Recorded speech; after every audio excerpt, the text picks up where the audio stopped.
불과 몇십 년 전만 해도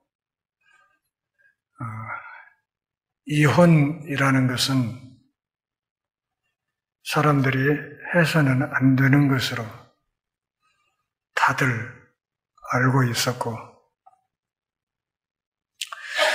이혼을 하게 되면 마치 인생이 망하는 것처럼 그렇게 생각했던 때가 있었습니다.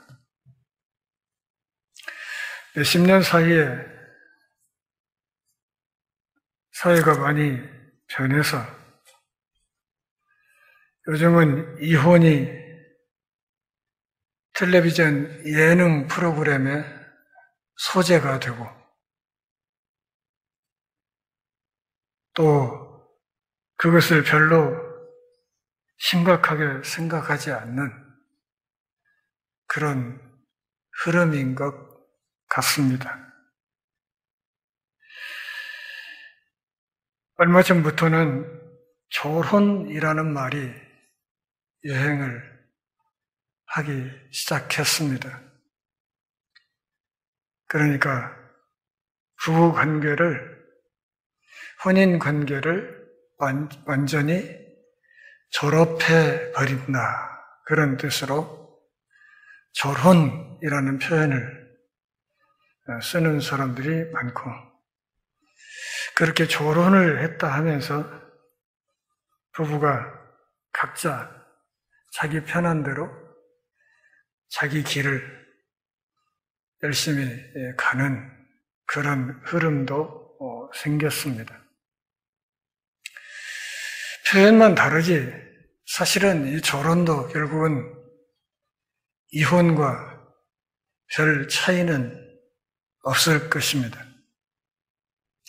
하나님 앞에서 맹세하고 또 여러 증인들 앞에서 몸이 건강할 때나 약할 때나, 부유할 때나 가난할 때나 이 남자만을, 이 여자만을 평생 아끼고 사랑하겠노라, 그렇게 다짐했던 그 언약이 너무 쉽게 깨지는 시대가 됐다는 점에서 저는 우리 사회의 어두움이 참으로 심각한 지경에 이르렀다, 그렇게 생각합니다.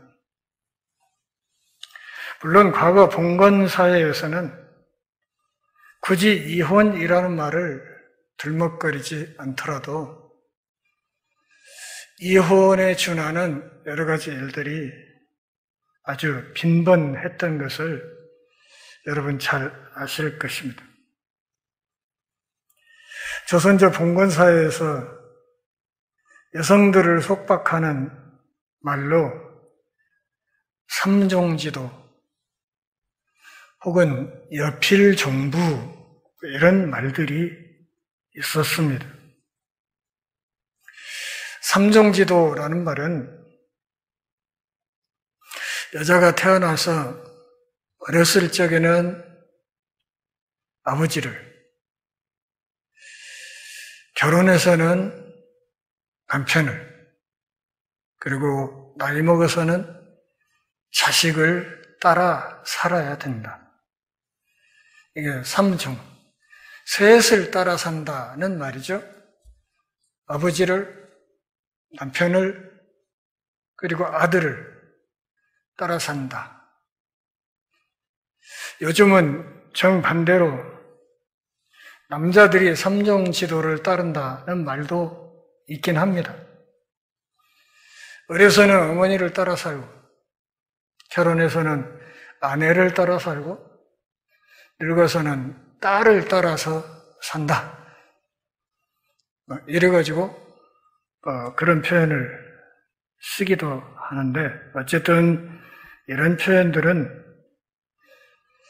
남녀 차별에 아주 심각한 근거가 된다 하는 점에서 아주 달갑지는 않은 것입니다. 여자들은 반드시 지아비를 따라야 된다. 이것이 여필종부라는 말이고, 칠거지약이라는 말도 있었지요. 7가지 여자를, 아내를 집 밖으로 쫓아낼 수 있는 7가지 악이 있다. 첫째가 시부모에게 순종하지 않는 것, 둘째가 자식을 낳지 못하는 것, 셋째가 음탕한 것, 넷째가 질투하는 것, 다섯째 나쁜 질병이 있는 것, 6번째 수다스러운 것, 그리고 7번째 손버릇이 나쁜 것.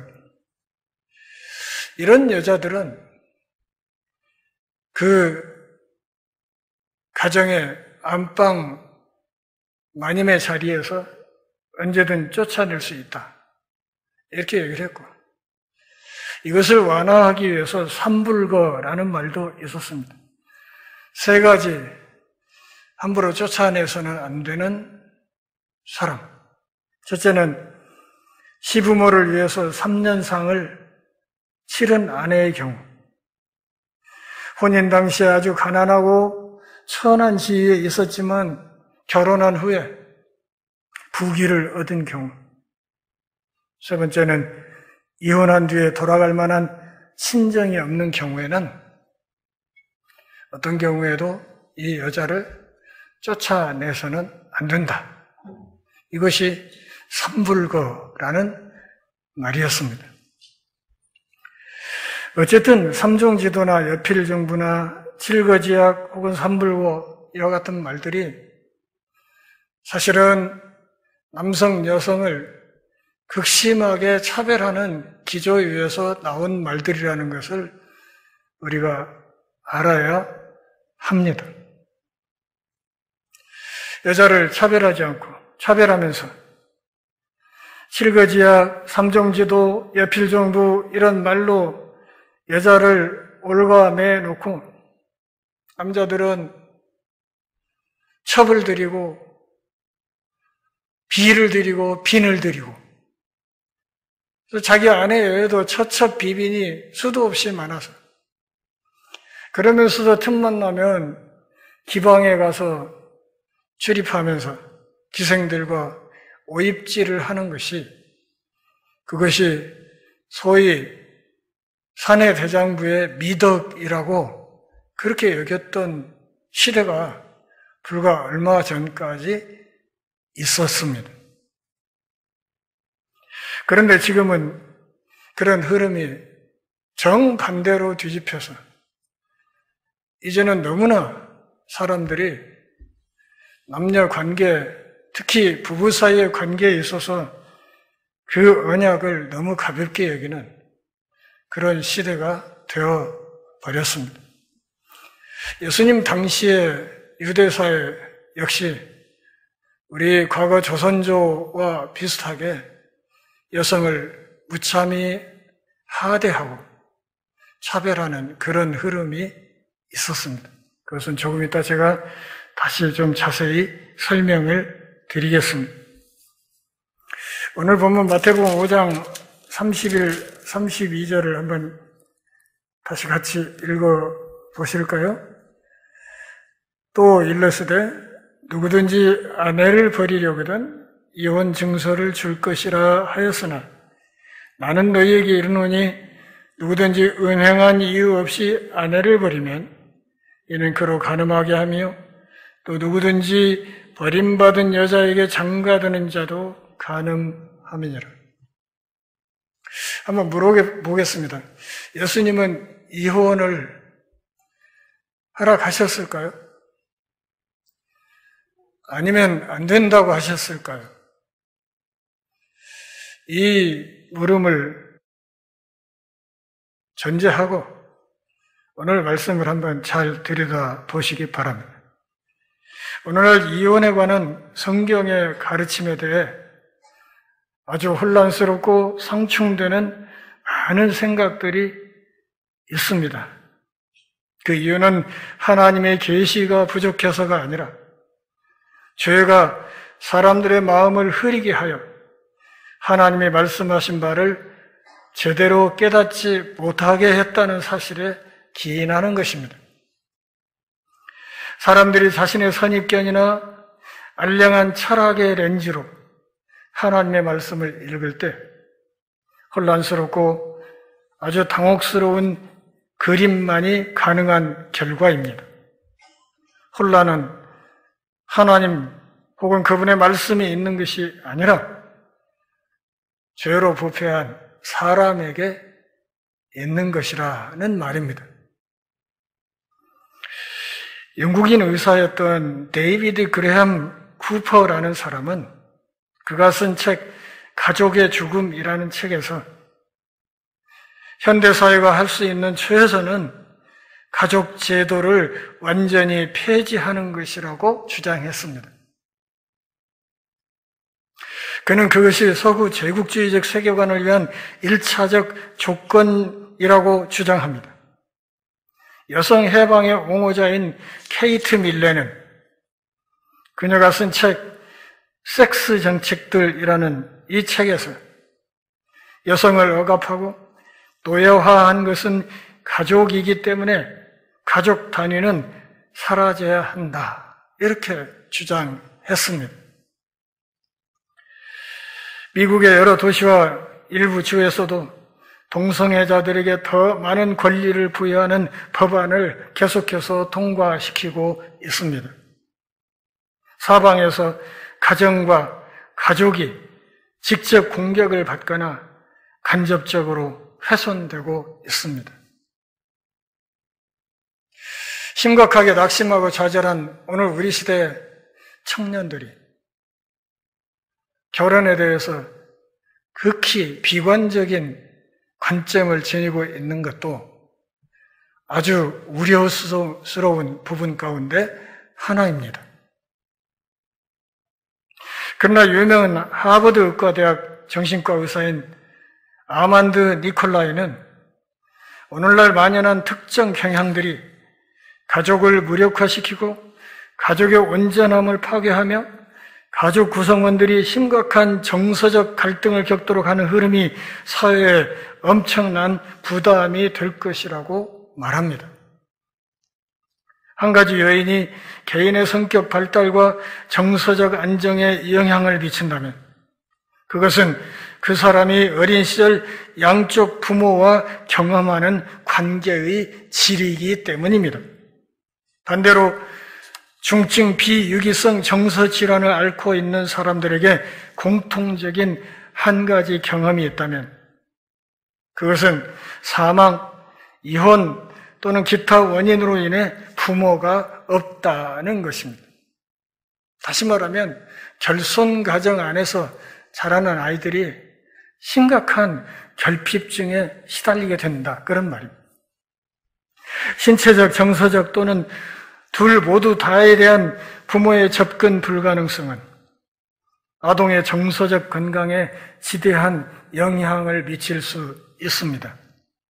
니콜라이 박사는 가족에게 가장 파괴적인 6가지 경향 혹은 상황을 말하고 있습니다.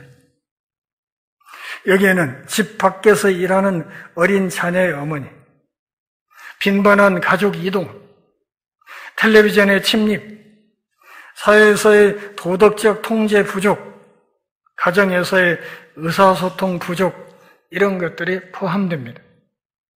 그러나 그는 정서적인 문제의 가장 큰 원인이자 가족에게 가장 큰 피해를 주는 것은 이혼이라고 말합니다.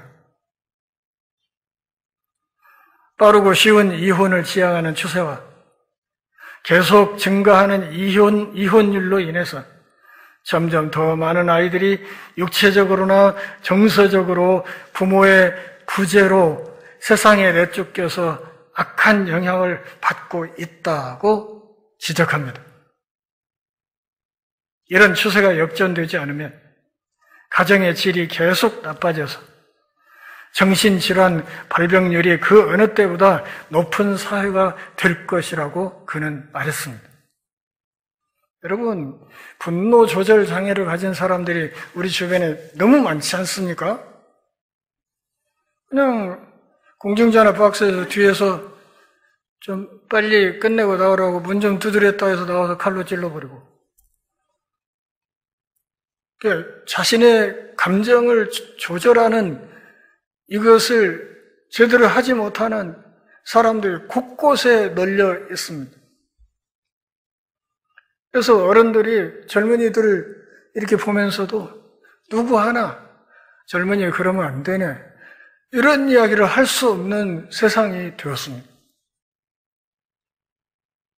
제가 어릴 적만 해도 동네에서 어른들이 젊은 사람들이 뭐 이렇게 흥뚱흥뚱하고 이상한 짓을 하면 지게 짝대기를 들고 와가지고 허리를 후려펴면서 요런 호로 새끼가 어디서 그따위 행동을 하냐고 이렇게 해서 이 버릇을 잡는 마을의 어른들이 있었거든요. 근데 지금은 그게 없습니다.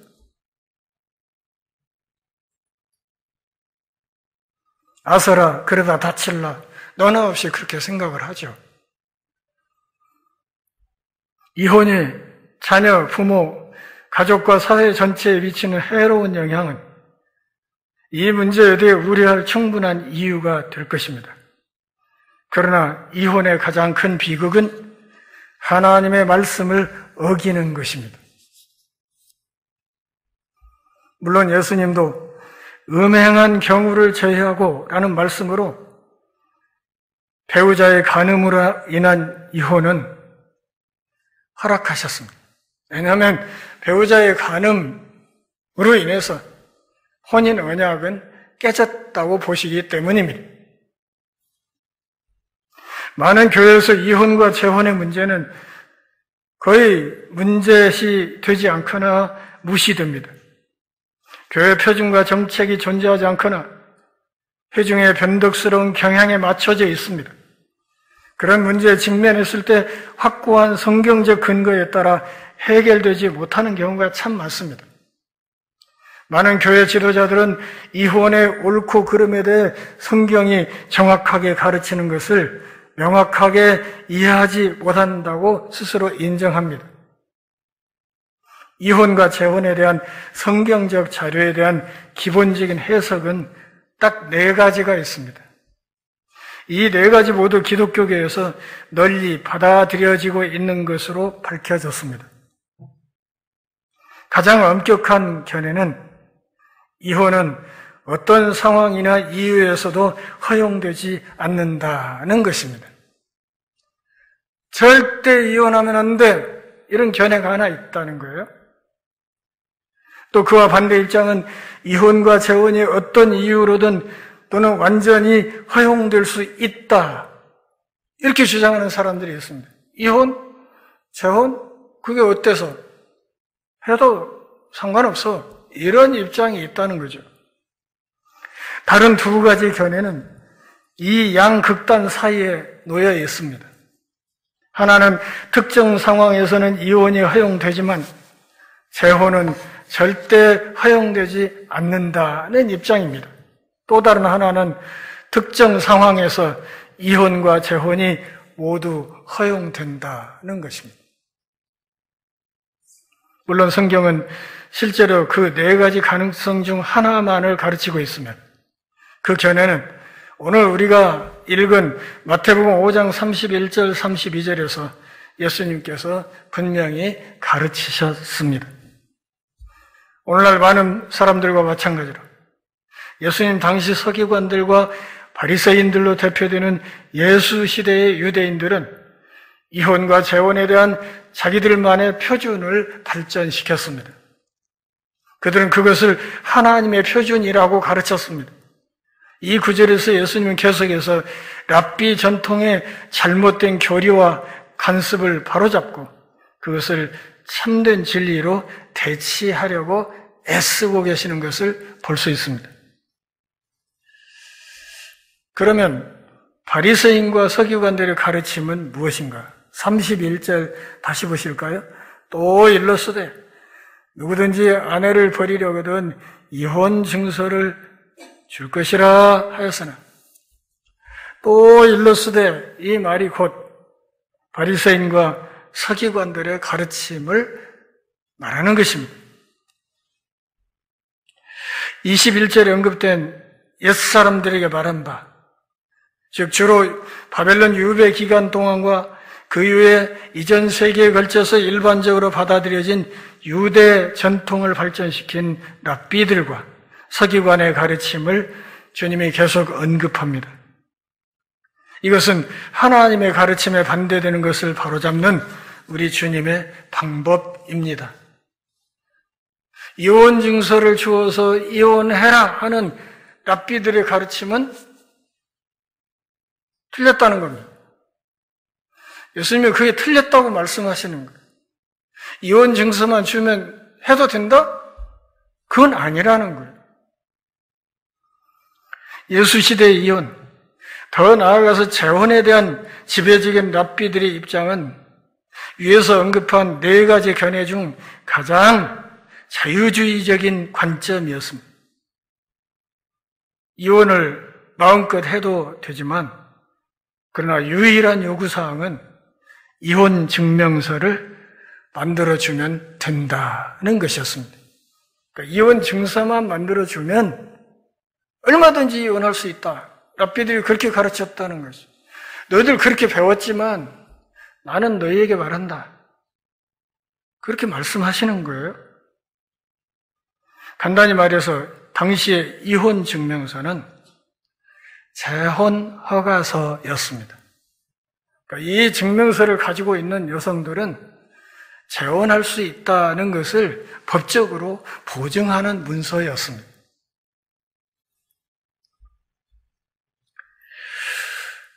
유대 랍비들의 학파가 크게 2개가 있습니다. 하나는 샴마이 학파가 있고 하나는 힐렐 학파가 있는데 오늘 마태복음 5장 31, 32절에 예수님의 이 말씀은 샴마이 학파 쪽의 입장에 상당히 근접해 있습니다. 힐렐 학파에서는 이혼을 이렇게 규정했습니다. 어떤 경우에 이혼할 수 있는가? 아내가 빵을 굽다가 태우는 경우, 이거 이혼할 수 있다. 힐렐 학파에서 그렇게 가르쳤단 말이에요.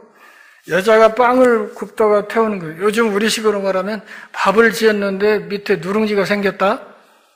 이거 이혼감이라는 거죠. 또 하나는 랍비 아키바 같은 사람은 남편이 결혼 후에 자기 아내보다 더 아름다운 여인을 발견하면 이혼할 수 있다. 이렇게 가르쳤어요. 이거 얼마나 싸가지 없는 가르침이냐고요. 또 남편에게 불순종하면 이혼할 수 있다. 또 어떤 경우에 이혼할 수 있는가? 다른 남자와 대화하면 이혼할 수 있다. 그러니까 다른 남자하고는 아예 말도 섞지 못하게 하는 그런 제도예요. 이게 힐렐 학파의 가르침이었습니다.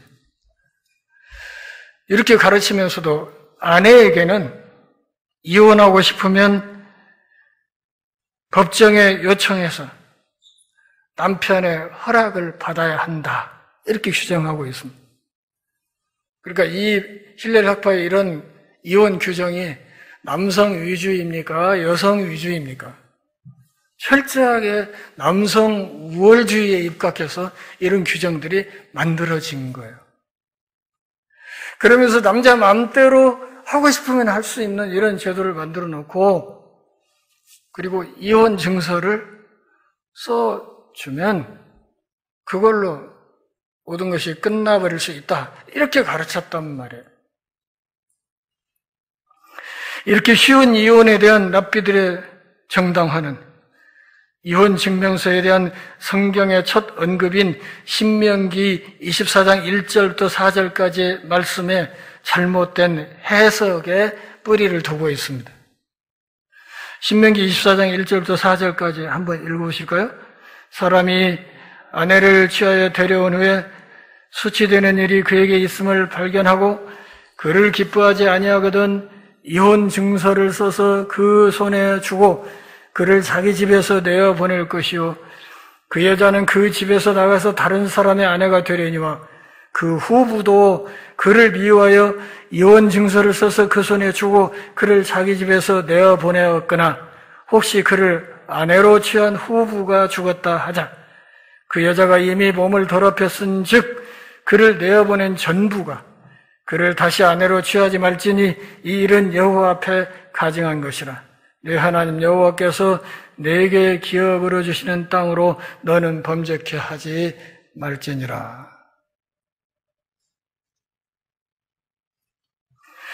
여기 신명기 24장 1절부터 4절까지 이 본문의 초점은 이혼이 허용되는가 이것을 다룬 본문이 아닙니다.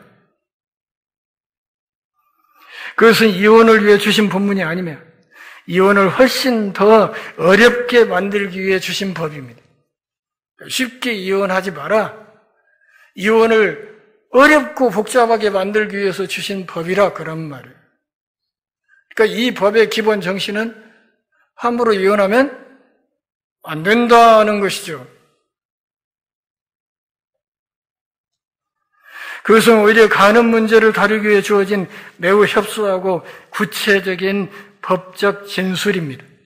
그것은 부당한 이혼이 어떻게 간음을 낳고 그것이 사람을 더럽게 하는지를 알려줍니다. 하나님은 모세를 통해 증명서가 첨부된 특정한 상황에서 이혼을 인정하시고 허락하셨지만 그렇게 해서 이혼을 용납하거나 명하지 않으셨던 것입니다.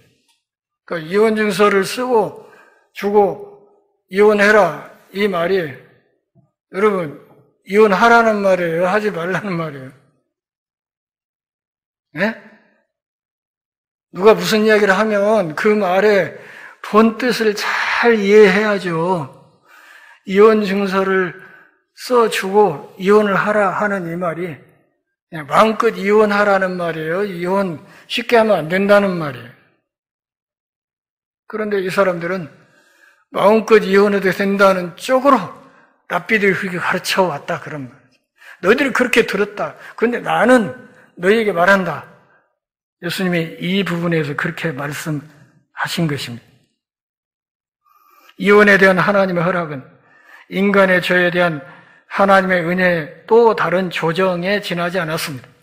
마태복음 19장 8절 말씀을 보면 예수님께서는 또 다른 경우에 너희 마음이 완악하기 때문에 라고 바리새인들에게 설명하셨습니다. 그러면서 이어서 본래는 그렇지 않다. 너희들이 죄로 그 마음이 부패해서 마음이 완악해졌기 때문에 이혼 증서 이야기를 하나님이 하시긴 했어도 본래 하나님의 뜻은 그런 것은 아니라고 예수님이 말씀을 하셨다. 그런 말입니다. 이혼 증명서는 이혼을 정당화하는 것이 아니라 여성에게 약간의 보호를 제공했을 뿐입니다. 그러니까 이혼한 여성들이 다른 사람들에게 그 사회 안에서 함부로 이혼녀라해서 멸시당하거나 인권을 유린당하지 않도록 하는 최소한의 인권 보호 차원의 안전장치로 이혼 증서를 주라고 했던 것이다 그 말. 그런데 그거조차도 원래는 그런 것이 아니라고 하나님의 본뜻은 그게 아니라고 예수님이 말씀하신 것입니다. 그녀의 명예를 중상모략으로부터 보호하고 그녀의 전 남편으로부터 법적 자유와 그에 따른 재혼 권리에 대한 증거를 제공하는 것이 이혼 증명서였습니다. 아까 제가 말씀드렸죠. 이혼 증명서는 뭐라고? 재혼 허가서라고. 신명기 24장 1절에서 음란으로 번역된 히브리어, 우리말 번역에서는 수치되는 일 이렇게 되어 있는데요. 이 수치되는 일, 이것을 문자 그대로 히브리어를 직역하면 빨가벗은 상태를 가리킵니다.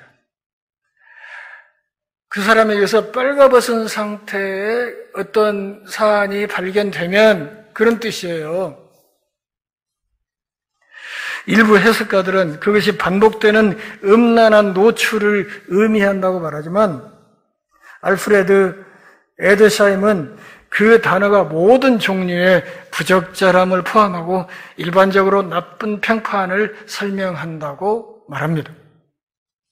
성경 전체에서 이 히브리어 용어가 사용된 유일한 다른 곳은 신명기의 바로 앞장 23장 13절 14절 말씀입니다. 네 기구에 작은 삽을 더하여 밖에 나가서 대변을 볼 때 그것으로 땅을 팔 것이요 몸을 돌려 그 배설물을 덮을지니 이는 내 하나님 여호와께서 너를 구원하시고 적군을 내게 넘기시려고 내 진영 중에 행하심이라. 그러므로 네 진영을 거룩히 하라. 그리하면 내게서 불결한 것을 보시지 않으심으로 너를 떠나지 아니하시리라. 이렇게 말씀하세요. 여기 무릇 불결한 것은 24장 1절에 있는 수치스러움, 이것과 같은 말입니다. 그러니까 공동체의 거룩성을 전제하고 주시는 말씀이 바로 이 수치스러움, 이런 말이라 그런 뜻이에요. 신명기 24장에 나오는 이 단어의 의미는 모든 종류의 부적절하고 부끄럽고 음란한 행동이 여자에게 어울리지 않고 남편에게 창피하게 하는 것을 포함합니다. 레위기 20장 10절 그리고 신명기 22장 22절부터 24절까지 말씀을 보면 그것은 간음에 대한 형벌이었기 때문에 그것이 약혼 기간 동안에 일어났더라도 그 형벌은 죽음을 의미했기 때문에 본문은 간음을 가리킬 수가 없습니다. 그렇다면 어떤 종류의 외설이 이 이혼 증서로 이어지겠습니까? 실제로 간음하기 직전에 멈춘 것은 불성실과 음란한 죄였을 것입니다. 여하튼 신명기 24장은 그 여자가 재혼했다가 다시 이혼했다면 또는 두 번째 남편이 죽더라도 이미 더러워졌기 때문에 첫 번째 남편과 재혼할 수 없다고 말하는 것이 분명합니다. 그러니까 이 말씀의 목적은 이혼과 이후 재혼, 이혼했다가 다른 남자에게 시집갔다가 그 남자와 다시 어떻게 잘못되어가지고 다시 예전에 첫 번째 남편에게로 돌아와서 그와 결혼하는 이것을 하나님이 막는 말씀이었다 그 말이죠. 그렇지, 이 말씀이 이혼 증서를 주어서 그냥 증서만 주면 이혼하면 된다 이렇게 가르치는 말씀이 아니었다는 거예요. 그런데 이것을 랍비들이 그렇게 왜곡시켜서 사람들에게 가르쳤다는 말씀이죠.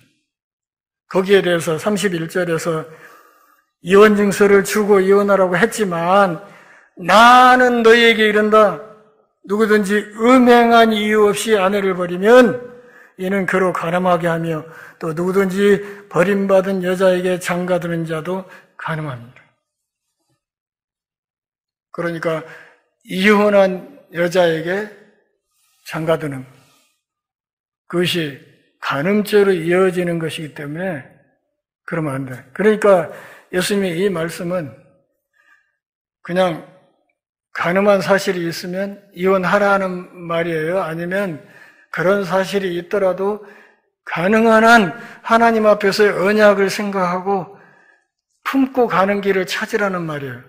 한번 잘 생각해 보시기를 바랍니다. 그러니까 예수님은 간음한 사례가 있을 때에는 이혼할 수 있다. 그 사유가 이혼 사유가 된다. 그런데 그런 사유가 있을 때 무조건 이혼해라가 아니라 예수님은 그럼에도 하나님이 두 사람을 짝지어 주신 그것을, 그 언약을 함부로 어기는 길을 함부로 가면 안 된다는 이야기를 예수님이 지금 하고 있는 것이다. 그런 말이죠. 그러니까 당시 서기관과 랍비들의 이 가르침하고 예수님의 이 가르침이 얼마나 질적인 차이가 있습니까? 한쪽은 그냥 밥하다가 누룽지만 만들어도 그냥 이혼해버리는, 그렇게 가르치는 그런 시대에 예수님이 이렇게 말씀하신 것은 아주 혁명적인 가르침이었다는 사실을 알아야 됩니다. 예수님이 이렇게 말씀하시는 그 근저에는 이런 원리들이 깔려 있습니다. 일부 1차. 태초에 하나님이 아담과 하와를 한 남자와 한 여자를 세우셔서 둘이 한 몸을 이루라고 하셨던 이 사실이 결혼의 절대 원칙이다 하는 사실, 그걸 전제로 해서 건강한 가정, 정결한 가정, 거룩한 가정을 이루는 것이 신앙 공동체의 건강성을 유지하는데 굉장히 중요한 것이다. 이것이 하나님의 원래 의도였다는 사실을 예수님이 강조하시는 것입니다. 왜냐하면 건강한 가정과 정결한 가정 그리고 거룩한 가정 생활이 이루어질 때 그 바탕에서 경건한 믿음의 후손들이 이 땅에 배출될 수 있기 때문에 그렇습니다.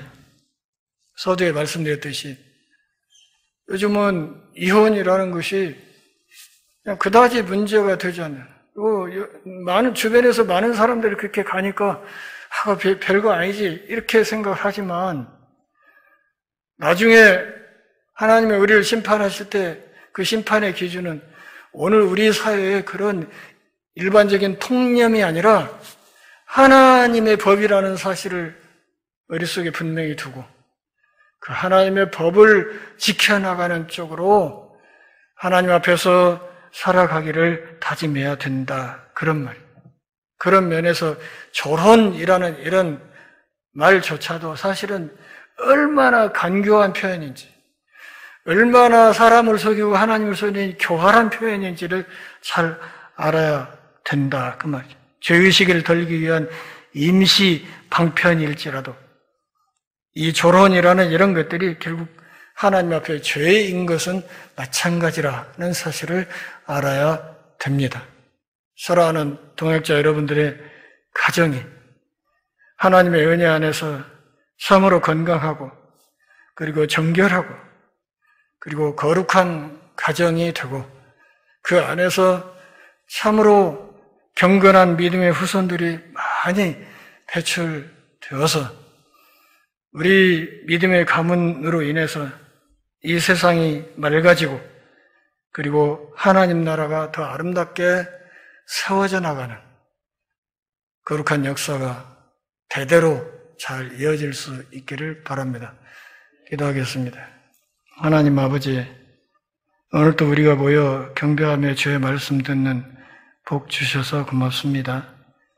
삶이 다하는 그날까지 하나님이 불러 짝지어 주신 사랑하는 남편 아내와 더불어 참으로 복되고 정결하고 거룩하고 의로운 가정을 잘 유지해 나가고 서로 돕고 섬기며 사랑하며 세월의 깊이가 더할수록 그 사랑도 아울러 깊어지는 은혜 안에서 우리 믿음의 후손들이 참으로 경건한 믿음의 사람들로 복되게 세워져 나갈 수 있도록 은혜를 허락해 주옵소서. 가정을 아름답게 지켜나가는 이 일로 인하여 장차 우리가 하나님 앞에 섰을 때 착하고 충성된 종이라 칭찬 들을 수 있게 하옵소서. 예수님의 이름으로 기도합니다. 아멘.